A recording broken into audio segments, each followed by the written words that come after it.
basically they pursued something with a defective process. It's not been addressed correctly.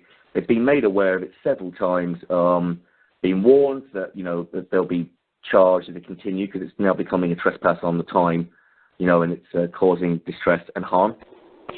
And the chief guy doesn't really want to deal with it, and I think he's a little bit scared about actually doing anything with it. But it's at the stage now where they're trying to intimidate the guy I'm helping out by sending round a bailiff who's not a court bailiff. He's just basically an actor pretending that he's a bailiff with a document, which they don't bring out the documents over here. They just come and say, oh, it's in the office. They don't actually bring the warrant out. And if you ask them to bring it out, they bring one out that's got a computer-generated signature on it. It's not issued by a judge. It's not issued by a court. There's no bond with it. It's a joke. But they try to con you or fool you. And I've told them this, don't worry about it. Just tell them that you're trespassing. Get off the property. But I'm trying to basically, it's causing stress now, the people I'm doing it for. I'm trying to I've tried different things out with it, and I just want to bring it to an end. So the guy who's the main man at the local authority has been given notices now. He's been informed of who a man is. He's been informed that he's a man. He's been kind of, how do you say it? Been made aware of the whole picture. So it's just a thing of, I'm at the stage now where I'm going to be writing up my claim, and I'm just thinking, how much warning is fair warning? How much wiggle room do you give them? Well, whenever you're dealing with something, you send out the first letter, and that's to start addressing it, to find out who you're dealing with, and to make sure you're dealing with the right man or the right woman. And once you establish that, the whole process of letter writing is to establish that you have a man that you're dealing with, that you can later hold accountable. But you have to make sure it's the right man. So your first letter should be along the lines of, are you the man that I need to talk to regarding this matter? Or is there some other man or woman that I should talk to? And they will respond to you and let you know if they're the man or if somebody else is the man you should talk to. And with this one, is that Gus? Sorry. So, once you have the man, once you know you're talking to the right man, then you let them know that they're causing you harm, and you get a little bit more specific.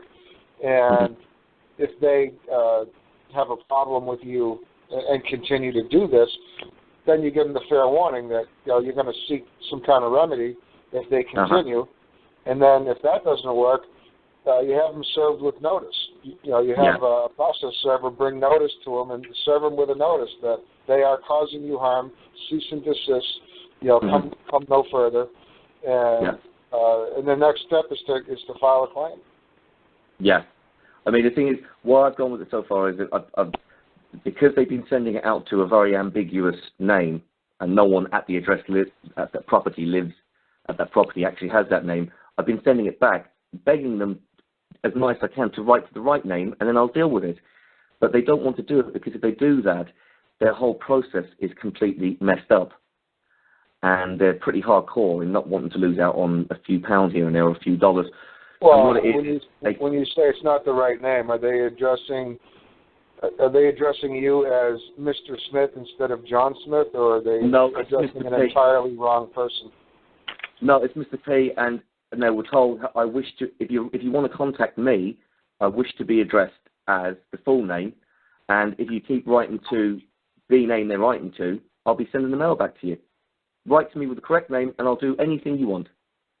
So it's kind of a thing of, because they started the process now, they can't change it, and it's defective, and that's why they don't want to give up. So they keep on pushing along the same thing, because as soon as they admit that they've got it wrong, their whole thing falls down. That's why they kind of really get their teeth in. They don't want to let go. So what is the essence of the communications? Oh, this one was over, I think it was a traffic ticket or a parking ticket. And basically, the first one come out and it was sent back. No one at this property lives at this property has that name. It's my property. My name is Jim Doe. If you want to write to me, address me correctly, and I'll be more than happy to communicate with you. And then more came out to the same incorrect name, and another letter went back saying, I've told you before, I'm just letting you know again, my name is so-and-so, no one by the name you're addressing lives at the property, I'd be more than happy to do business with you if you write to the correct name. So it was very, very friendly. But as things kept coming out from the same agency, and ignoring, it kind of got a bit more to, now you're causing me harm, because I've told you 3 times that no one, my property lives by that name, and you keep on sending it out to and incorrectly addressing it. So if you just, I'm giving you an opportunity now to, do it properly, and we'll move on. But they don't want to do that because they know that they've issued it in a different name, and it's like a defective service, a process service. So they can't actually do anything with it.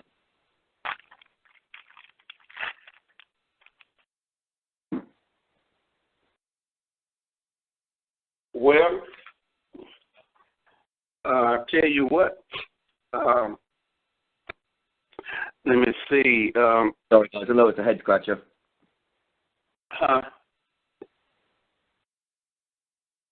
You can let them know, give them fair warning. They're making a claim against harassment, trespassing, extortion. No one has first-hand knowledge, so you definitely have some issues you can approach. Yeah, I mean, I know what you mean, Larry. The thing is with them is that the guy at the top doesn't want to get involved. As soon as you write the letter in a certain way, I think it goes to the legal team, and they sort of say, leave this. And what they want to do is carry on from a different angle, attacking, to take the heat off, so that you're sidetracked to dealing with the more imminent issue. And while you're doing that, you kind of they're hoping you give up the game. But I'm at the stage now where I've pretty much given them as much warning as I can, and it's almost time to go and start filing things. But I was just wondering, I think I've given them about 4 letters now where I've returned their mail and said, look, if you just write to me, to my name, I'm the owner, I own the property, it's my property. If you write to me, I'll deal with you and assist you in any matter I can. I think it's about 4 or 5 letters now, so I think it's probably time to make the claim.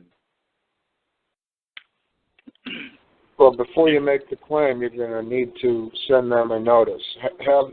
If you're positive you have the correct man, then send a notice by process server to that man to cease and desist. Mm-hmm. Yeah. And that'll be your final warning. And do not say, "Or I'm going to have to sue you," because that's a threat. So just a simple. You're causing, you're a man, I'm a man, you're causing a man, harm, that kind of language.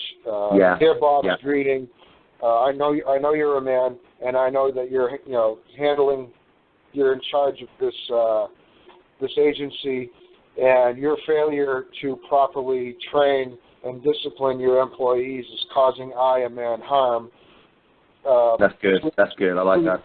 Yeah, please cease and desist. Mm-hmm. And or I require you to cease and desist. Yeah. And let it be that short. Just get down what you really need to get down on that notice, and then you can move towards a claim. Yeah. Hey, Gus? I like that. Yeah. Sorry, I'll leave you to it now. This is John. I got another idea. If I heard correctly, he's getting mail that's not in his name. Is that right? Well, it's in his name the same way that when they address you as John J. Fall. Yeah, so it's not his name. It's not his name, yes. So here, I don't know about over there, but here in the United States, there's this is an area I'm very strong in. There's statutes on what you can do through the mail. Not that you would quote those statutes, but you could go down here. You could go down to the post office and you can file a mail fraud claim. Now, I did that in not this case that I'm in now, but I did it in the last one I was in, and they stopped sending me mail. And wow. The problem is that's all statutory. If he's looking to move towards a claim later, that would be a separate process altogether. It's actually not statutory, Gus, unless you make it statutory, because you got to remember, there's 2 post offices. There's the original post office before Title I was ever written, before there were any statutes. And then there's the United States Postal Service, which is just a private agency reselling the government service as a post office. So if you call it mail fraud under the post office, not under the United States Postal Service, that keeps it in the original jurisdiction. And that's what worked for me. If I had done it... But aren't the mail fraud statutes, they're all part of the code? The mail fraud statutes. Don't cite those. Call it mail fraud. Hold on, there's a lot of feedback. Looks like Brian in New Hampshire is... Brian, you're on mute. You have to, some people have to mute out before I have to mute everybody out besides the two that's talking. No, it's New Hampshire. It's whoever's on is New Hampshire. I'm pretty sure that's Brian from Keene. The echo's gone, so he must have muted his phone or turned his speakers down. We're all set. Okay. Go ahead, John. Okay, yeah, so you'd absolutely stay away from quoting statutes. But the truth is, I don't want to go down this path, but the truth is I don't think it would really matter if you did. They have a job. If you tell them that something is being done wrong, you're being solicited with threats, or even on the lighter side, here in the United States, it's mail fraud if you're getting sent mail to a wrong name and they're doing it on purpose and you've let them know they're doing it. That's still mail fraud. That's very interesting. I'm gonna really look into that, and I will get back on next week and let you know how I'll get on with that. That's very interesting. Thank you for that. Yeah. Who is that talking about mail fraud? I'll give someone else a chance now. Thanks, guys. Who's the person talking about? Who's the man speaking about mail fraud? Who is that? Hey, Larry, it's John. How are you? Okay, what's up, John? How you doing? Doing great, man. What you are saying is correct. I know for a fact about the mail fraud stuff. I don't like to talk about it because it is a different subject. And but mail fraud works quicker than anything. It's worked really well for me. I could tell you stories all day long because I've been doing it for a lot of years. Okay. A certain agency was sending me letters demanding money, and I reported them for not using postage stamps. Right. Because in the domestic mail manual under Section 5, you're not allowed to use metered mail for anything other than advertising. Email me, and I'm gonna talk with you because I know what you're talking about. So let me give you my email, and I need you to email me. Where I can give you my number. Where I can give you my number. We can discuss that. My email address is 1jazzyred at gmail.com.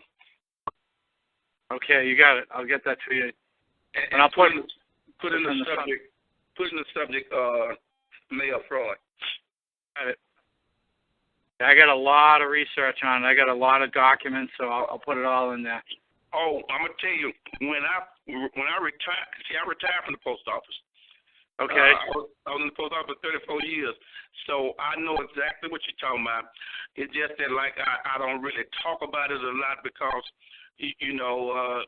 there's just so much going on and everything that I just don't want to be confusing people with what's going on with call process and everything else. But I would like to give it your name because I'm going to tell you, it is dynamite, that mail fraud. If everybody watched The Firm, if they ever watched that movie called The Firm, they'll see what got what's his name out of trouble. It's about an hour and a half into the movie, by the way. Exactly. Know the section you're talking about. Yeah, when he started speaking to that black supervisor, I guess he was a supervisor, and when he started talking to that guy, he was a guy at some other firm, and when he spoke to him and everything else, that changed the whole show at mail fraud. 1712 is the section that they really get nervous about. That's falsification.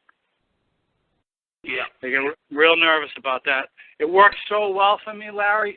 They started sending their communication to me by Federal Express, which probably cost them about 150 times than normally what it cost them.